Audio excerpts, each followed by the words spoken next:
Ação e Reação, de André Luiz, capítulo 16, Débito aliviado.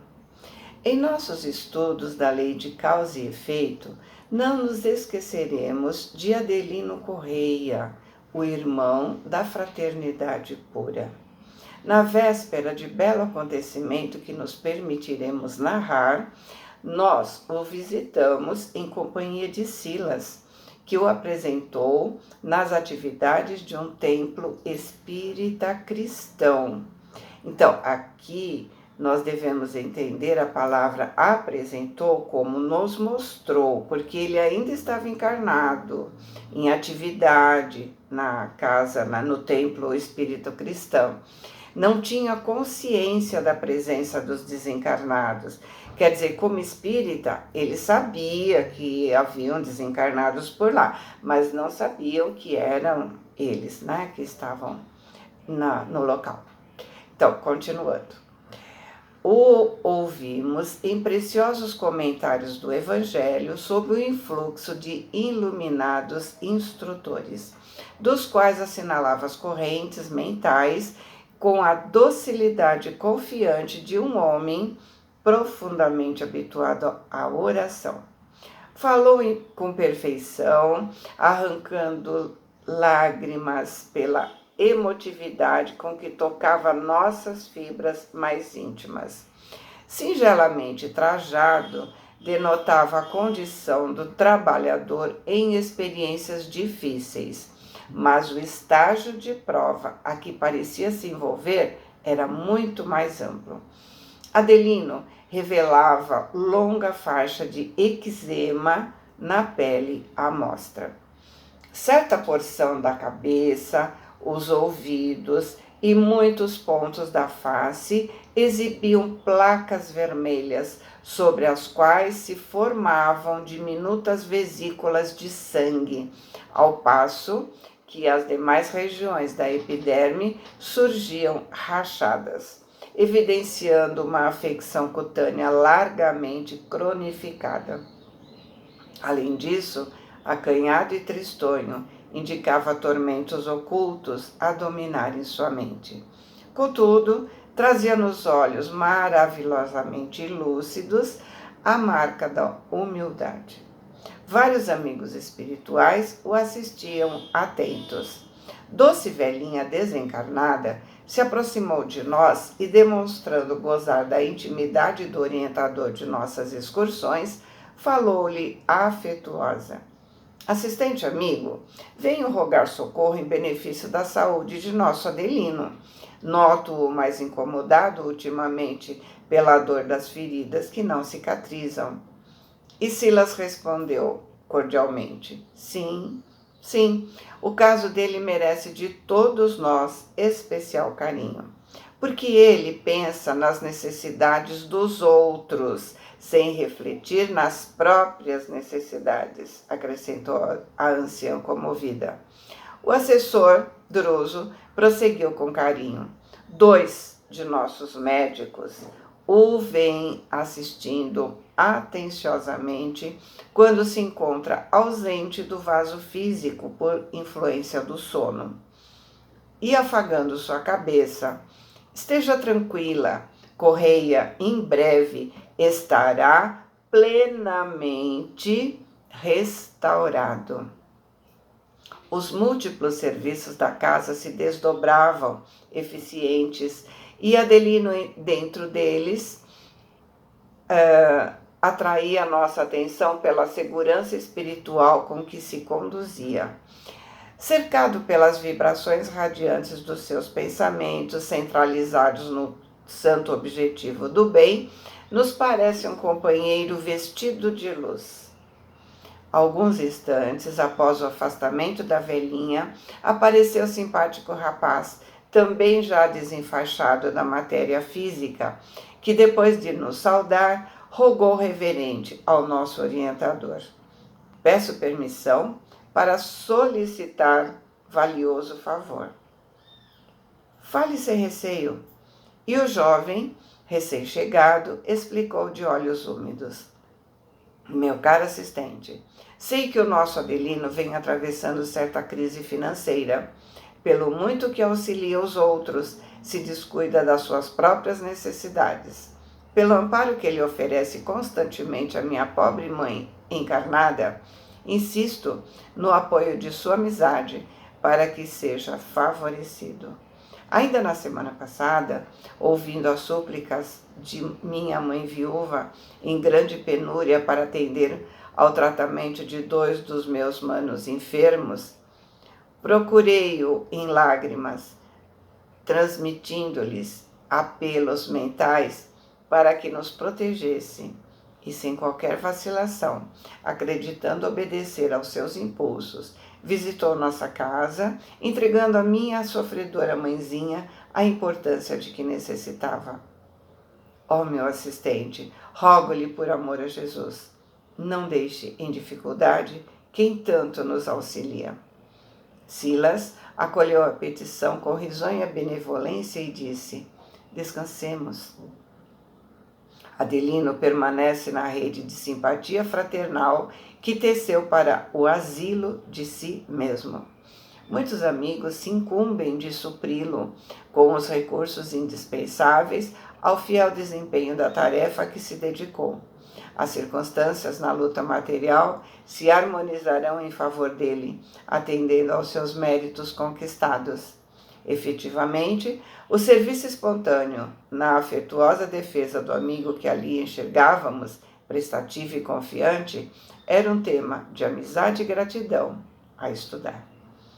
E Hilário observou intrigado: poderíamos dizer que todos os tarefeiros em trânsito nessa casa são devedores do irmão sob nossa visita? E Silas, paciente, aprovou. Sim, os créditos de Adelino são realmente enormes, apesar dos débitos a que ainda está preso. No entanto, cultiva a felicidade de substancializar a fé e o conhecimento superior que os mensageiros de Jesus lhe confiam em obra de genuíno amor fraternal, a obter larga soma de reconhecimento. Logo após, o mentor amigo nos recomendou aproveitar os minutos em atuação fraternal no Instituto Evangélico em que nos abrigávamos, até que pudéssemos tomar contato mais amplo com o servidor, cuja existência atual se desdobrava sob os cuidados da mansão que patrocinava os nossos estudos. Em face da simpatia que Adelino também despertava em nós, nos aproximamos dele a fim de ofertar-lhe, de algum modo, o contingente de nossas forças na movimentação dos passes magnéticos que agora passou a administrar em favor de alguns enfermos.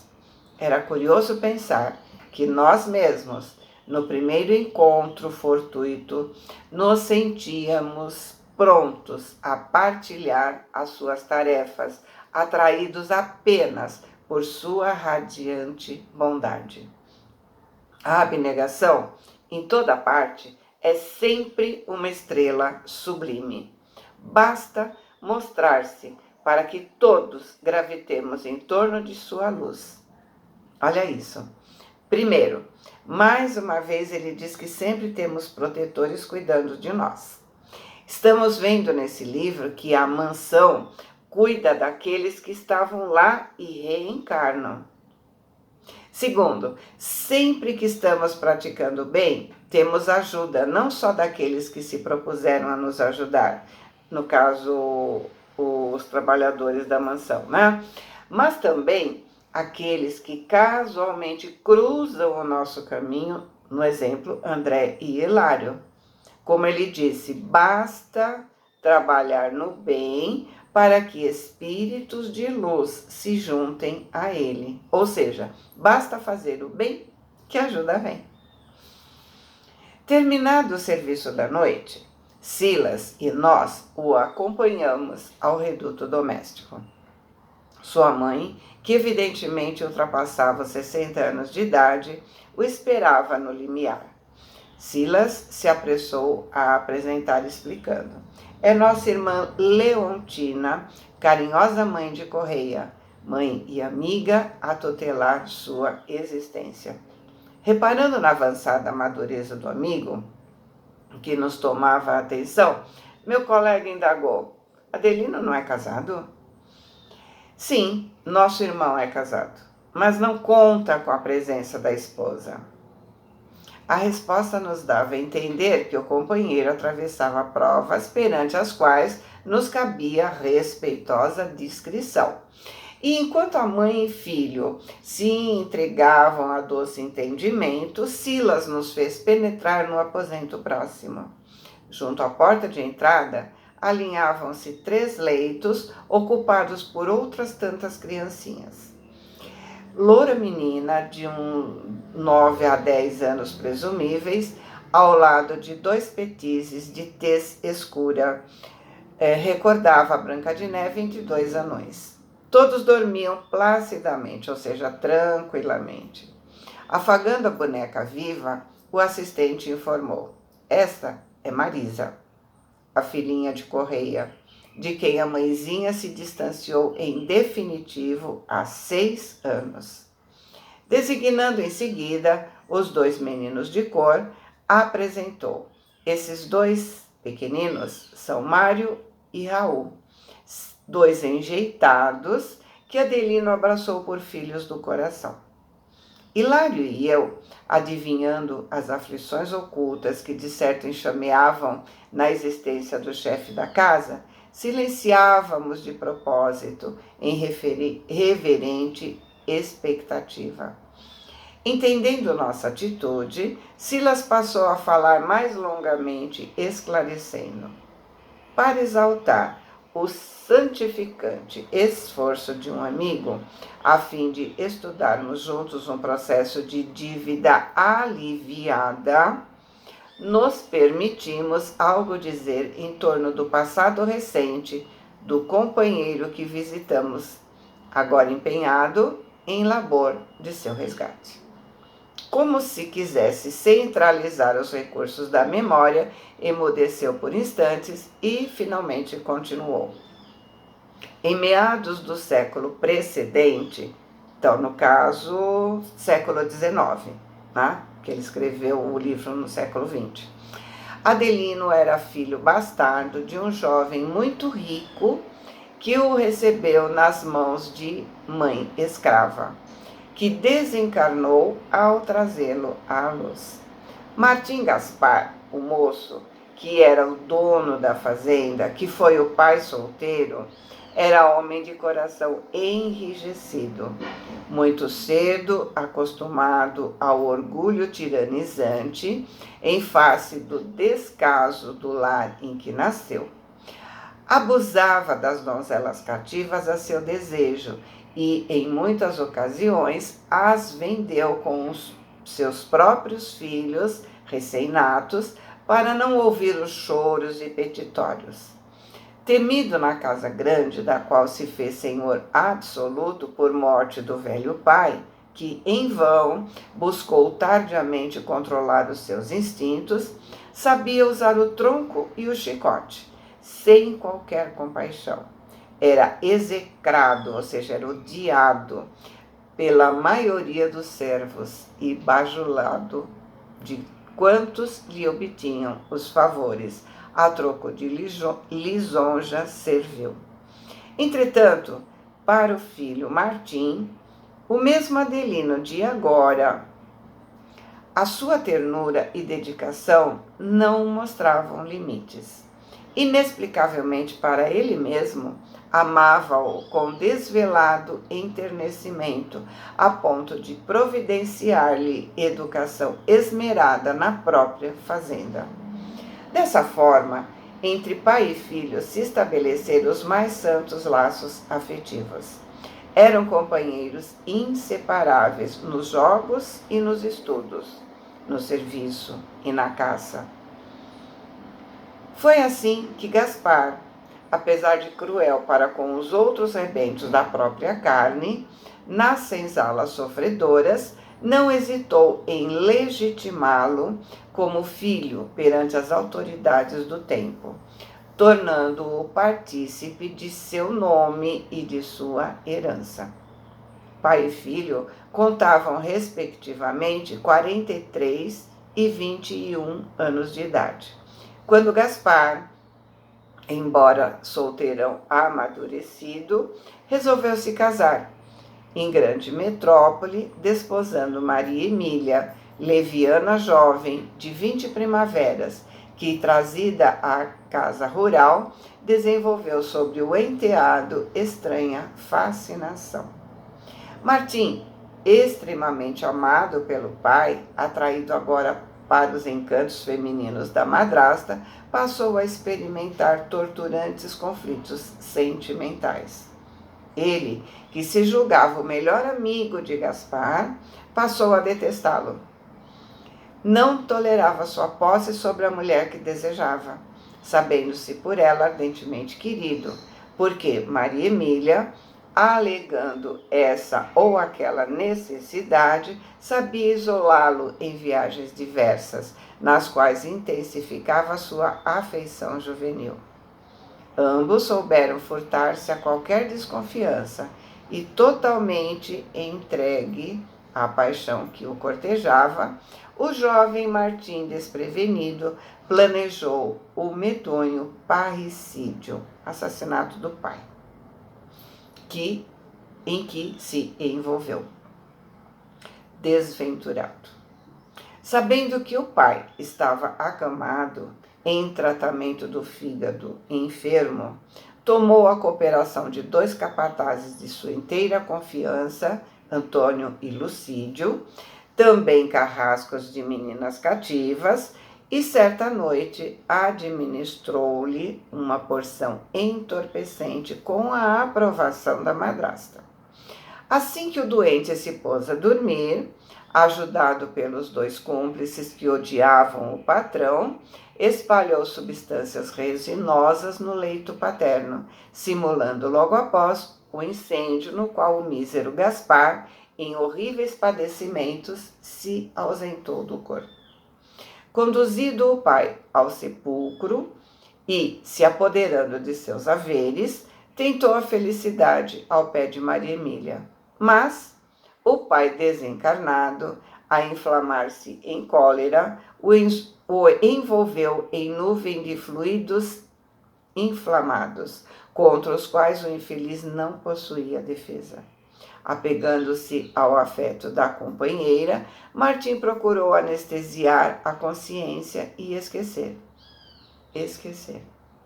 Confiou a fazenda aos cuidados de ambos os cúmplices do tenebroso delito e, se apoiando à companhia da mulher, demandou a Europa, em busca de repouso e distração. Porém, tudo em vão.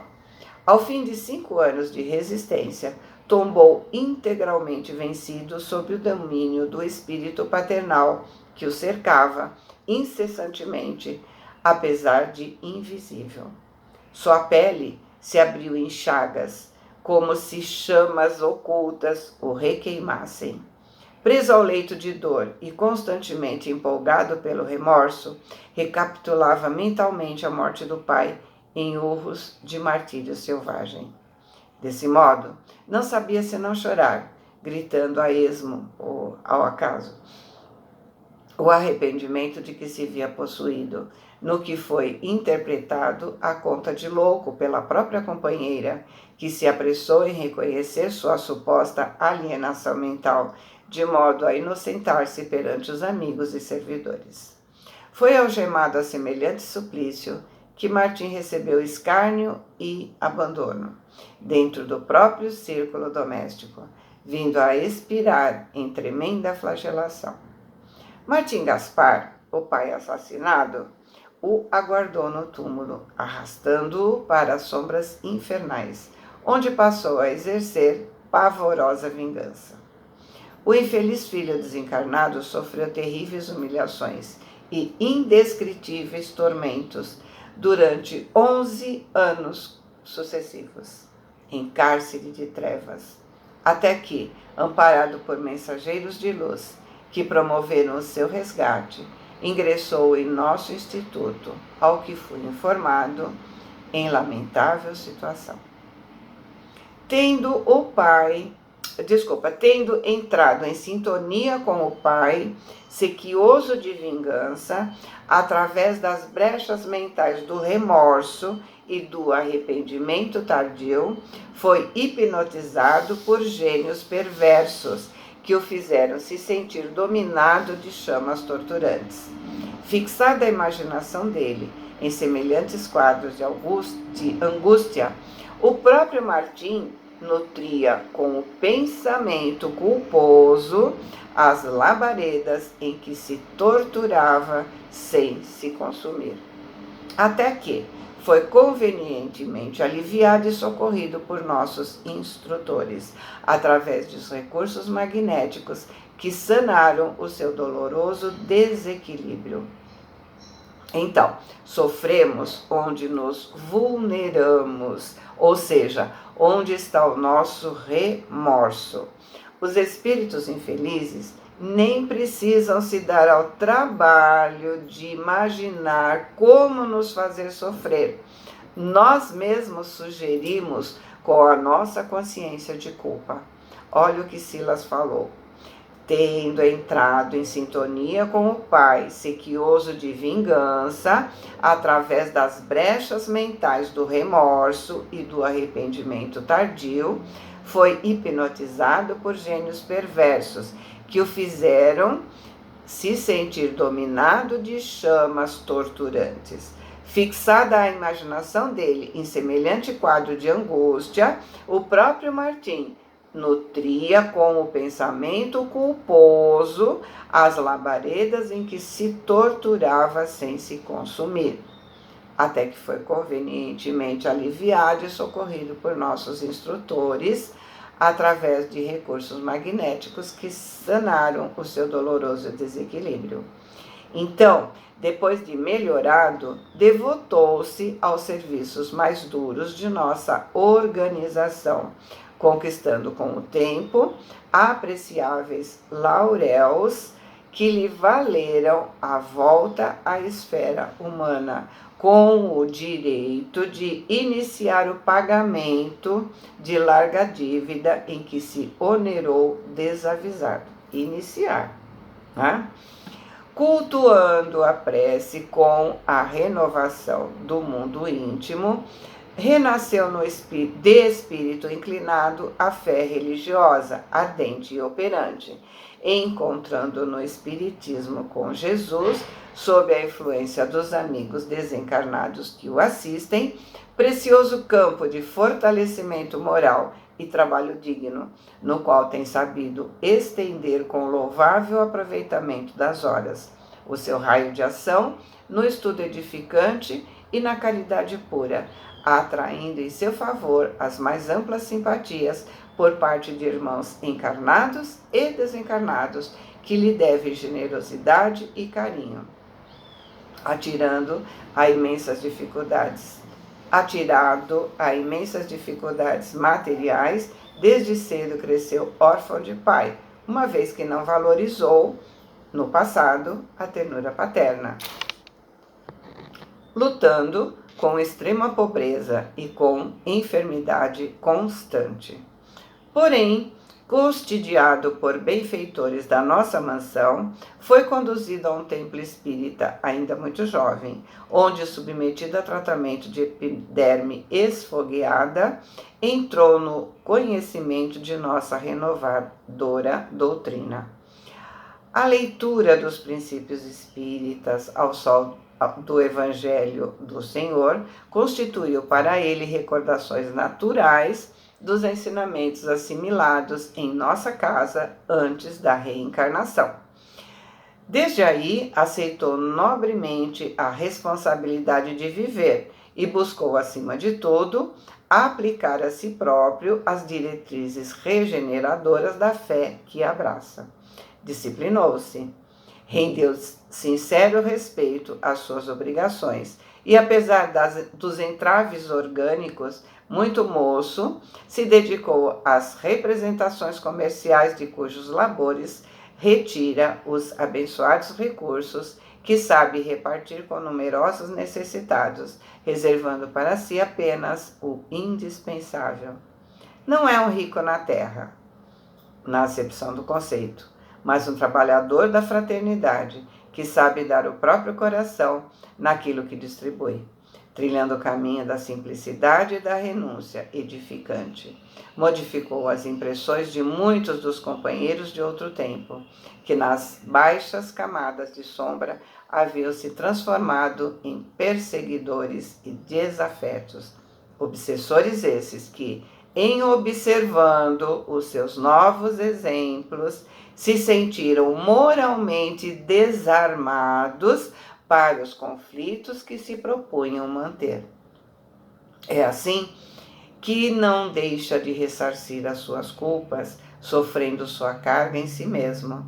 Entretanto, pelos valores que acumula, devotado ao bem alheio, resgata o passado com o alívio possível, ganhando tempo e adquirindo novas bênçãos, ajudando os outros, diminui dia a dia o montante de seus débitos, de vez que a misericórdia do Pai Celestial permite que os nossos credores atenuem o rigor da cobrança, sempre que nos vejam oferecendo ao próximo necessitado aquilo que lhe devemos. Então, é possível atenuar as nossas dívidas quando nos redimimos, quando ajudamos os outros. Silas fez breve pausa, mas Hilário, tanto quanto eu, fascinado por sua exposição clara e sensata, rogou, sedento de ensino. Continue, assistente. Essa lição viva nos enche de esperança. Como se explica Adelino estar ganhando tempo? E eu vou continuar no próximo, porque aqui não vai caber.